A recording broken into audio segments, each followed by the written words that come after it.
Oi, pessoal, eu sou Catarina Moraes e hoje a gente está aqui com ninguém menos que o Tom Speight. Hi, Tom. How are you? I'm very, very well. How are you? I'm good, thank you.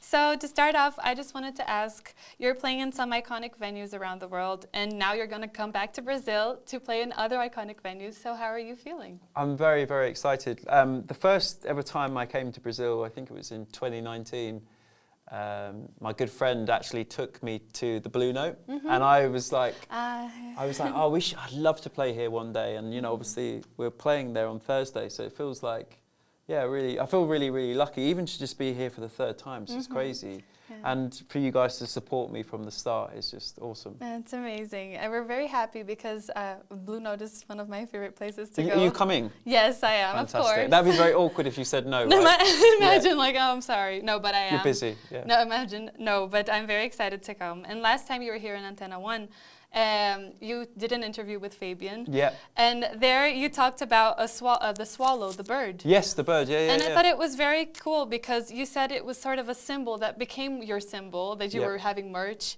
And obviously because of your last album, but also because it symbolizes hope. Yeah. And what can we expect from Perfect Strangers, because it's the new album that's coming up? Yeah, it's great. I think with Perfect Strangers, it's kind of, in some ways, it's more of like an intimate record. I think it's like more acoustic, and it's all about like human connection. So like the record as well is like me and my musicians kind of playing in a room, and just there's not really many like computers involved and stuff.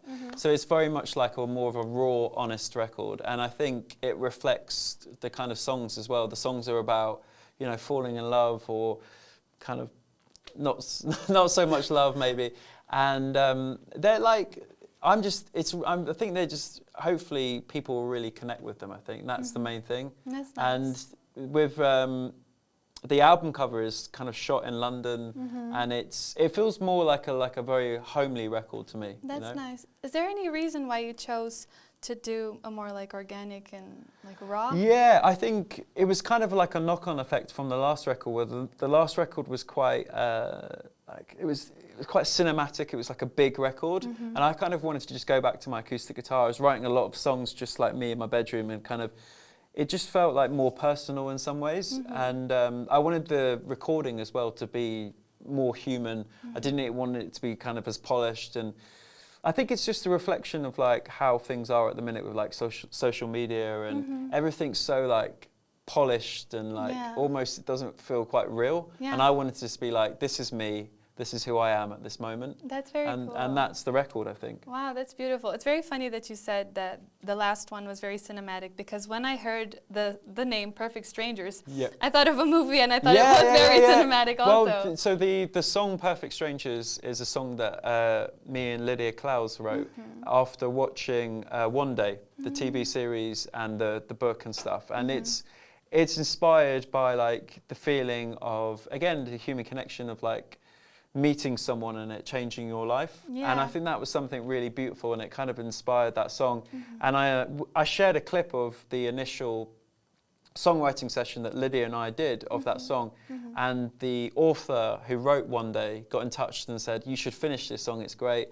And it kind of just started from there, really. It was but it's very much like a song about two people finding each other, and you know, going through a lot and just finding their way and staying together, even if it's not so beautiful at all times, you know. And I think it's raw and honest, and I think that's, you know, that's what life is like, really. And hopefully the record will reflect that as well. And it's, you know, the record isn't perfect, but hopefully that's what makes it perfect in some ways. That's beautiful. You know? That's very nice. And now that you're talking about Lydia, I know that she's in your journey like all the time. Yeah, she's the longest relationship I've ever had. Exactly. But we're not together in that respect. Yeah. She's actually married. She got married last year, which is amazing.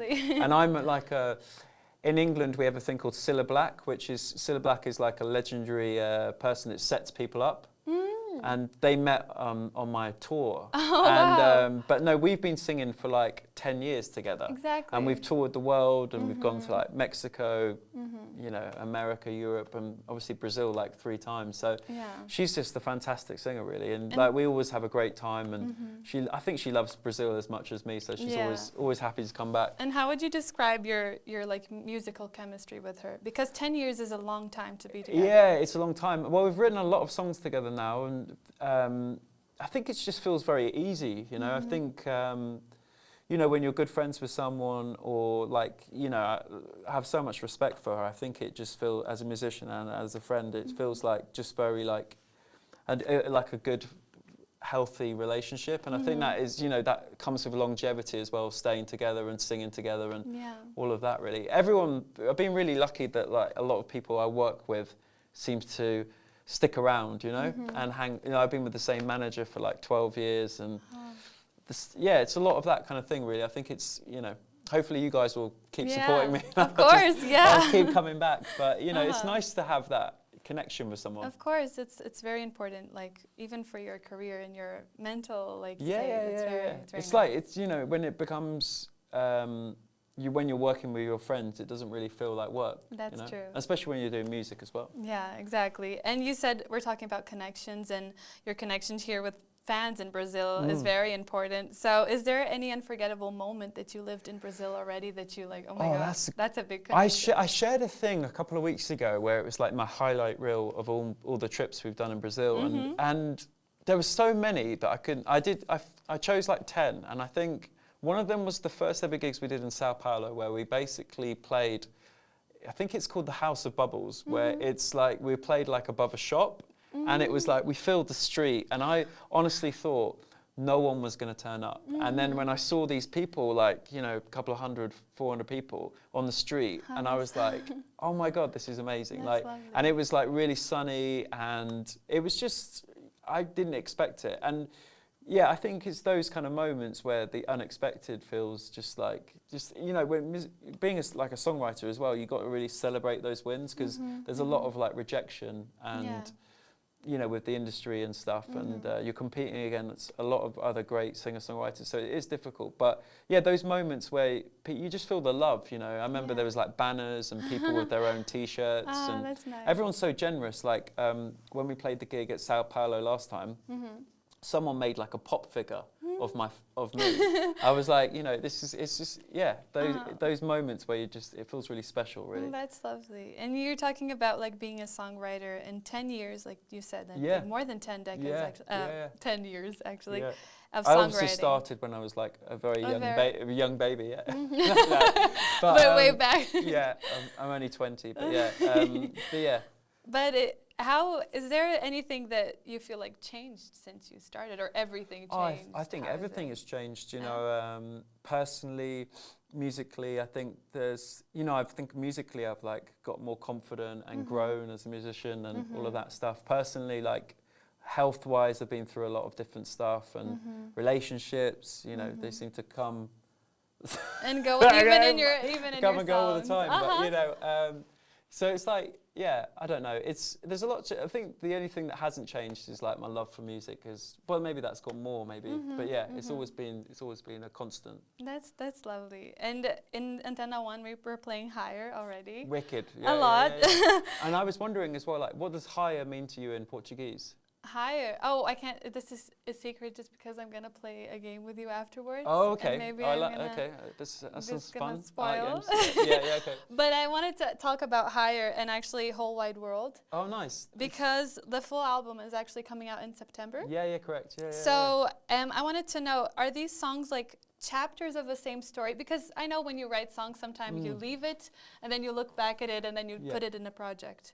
But I wanted to know, are they from like same moments or different moments of your life? Different moments. I think Higher I wrote while I was on tour in the UK, and then Whole Wide World was kind of just before the last Brazil trip, because I remember playing it to Lydia when we were playing in Rio, and they were kind of at that time. Like, I was kind of going through like a weird time in my life, like of feeling a bit like lost. I didn't know really what I was doing, and you know, whether it be like personally, of like I was, you know, finding my way through, and that song is about that, basically, of kind of feeling like life is passing you by, but you're kind of just about kind of hanging on with it. And Higher is like the opposite. Higher is just like a summer love song in a bottle, you know. It's a lot of fun, and the album though is very different. Like, it goes through a lot of different ranges of emotions, and I can definitely pinpoint, like, if I heard one of the songs off the record, I could pinpoint where I was at what time and what I was going through at that moment. So it does feel very personal. Oh, that's amazing. And last time you were here, you mentioned that like John Lennon and Oasis were big influences in your life. And I was Oasis, very silly. They're back. They're back. Which is pretty cool, It's pretty crazy.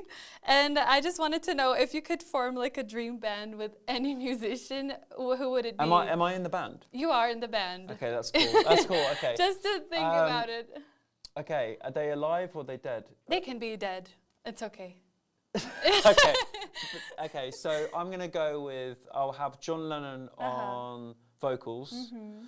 I don't need to necessarily sing, but I'd like to write some songs for the band. That's cool. You're going to be with John, you know. Yeah. I would have maybe like, I'd actually have the guy on drums that played on my album, a guy called Ash Sowen. I'd have him on drums. He's currently playing with Snow Patrol. Oh, wow, that's nice. I'd have Lydia on bass, and she could do her vocals. Else would I've got to have some more dead people. Yeah, we love dead people. Yeah, we just have dead people. But I'd have Joni Mitchell in there somehow. I think she'd be. Maybe she could write us some songs. Yeah, she's also a songwriter. I'd have to have Elton John for his. Even just for his sunglasses collection would be pretty cool. It's your full band. It's a very strong band that you're making. I don't know. There's so many. I think one of the great things about England is like there's just so many great musicians, That's like true. living and past and everything. It's just like David Bowie. What you know? No, that's true. You can't come on, leave like him out. Even just David Bowie, just for his aura would be pretty cool. That's amazing. That's a great band already. Yeah. And just to finish off, another thing that stuck in my mind the last time you were here, you said that 8-year-old Tom was like once trying to be like Liam Gallagher. Wow, you've done your research. Mirror. Yeah. And I just thought it was very beautiful the way you talked about your connection with music, because I really love music too. So I just wanted to know, how does it feel like looking at everything you're doing right now, like traveling around the world, loving music? Are you trying to make me cry? No. Because I feel like we're in, I don't know. I don't think I probably won't realise it until maybe it all disappears. Like how blessed and lucky I was to do this as a job, really. And like I think when because I've been making records like every 2 years I'll come out with an album, and it's really difficult to like look back on things and see, even the first record we put out in 2019, like I'm really proud of that, but I'm constantly like moving forward and releasing new albums and writing new songs. I'm even writing new songs for a 5th album at the minute, and it's difficult to like gain perspective. But no, I'm really, especially like I've had a lot of like, health challenges and stuff like that. I think it's I do feel proud to just be doing it and like working with the same people and working with great people as well. So that's very, very blessed, and to be back here.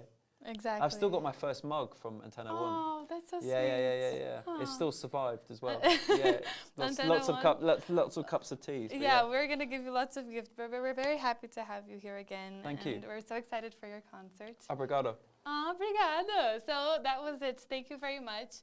Então é isso, pessoal. Essa foi a entrevista com o Tom. Não esquece de curtir e compartilhar. Tchau, tchau e até a próxima.